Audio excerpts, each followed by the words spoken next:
First off though, here's a quick look at the box, and as you can see, this comes in your standard Jordan 4 box. However, the top lid, instead of red and black, it's done in white with accents of university blue and black. And on the bottom, we still have your splatter cement print, which is something we see with most of your Air Jordan 4 releases. As for the shoes, so this is your classic Air Jordan 4 silhouette.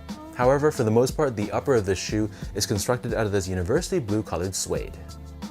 So you see the suede covering the front toe cap as well as surrounding the front end of the sneaker. And I gotta say, the quality of the suede is actually pretty good.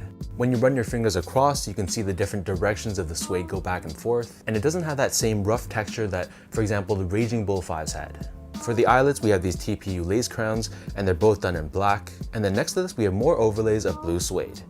In the middle, we have this cutout, which reveals the signature Air Jordan 4 netting on the sides, and this is also done in that same tonal blue finish.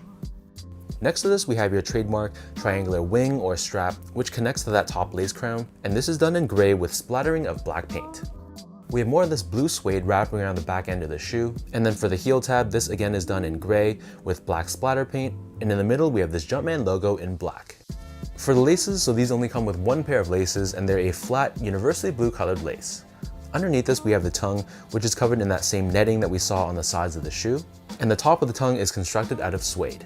Stitched on top of this, we have this patch, which is done in white, and we have the Jumpman Flight branding. And another thing they added, which was really unique and a little bit strange to be honest, was this Team Jordan tag that's only connected to the shoe on one side. So it sort of flaps around and it's a little bit oversized. And if it was up to me, I probably wouldn't have included this. And I think a lot of people are sharing that same sentiment because I've seen some people cut this off entirely. The back side of the tongue is done in this black fabric, and we have the Air Jordan tag stitched on in upside down fashion.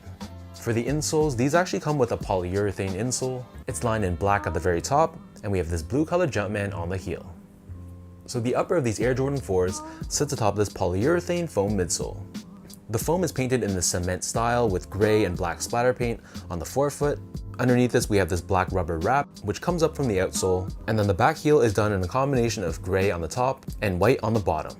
Underneath the heel, we have this cutaway which exposes the Nike Airsole unit that's found encapsulated within the midsole, and in this case, the Air unit itself is done in white. Turning the shoe over to the bottom, here we have your classic Air Jordan 4 outsole. So this is done in a combination of gray, university blue, black, and white colored rubber. We have this herringbone style traction pattern, along with this university blue colored Jumpman. Quality and craftsmanship, like I mentioned earlier, first off, the suedes they used was pretty good.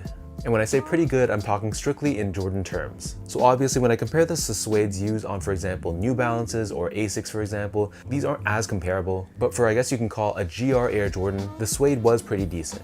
Aside from that though, the overall build on this shoe was pretty solid. I didn't really have any issues with my pair. The paint job, the stitching, everything seemed perfectly fine. So from that standpoint, I was pretty happy.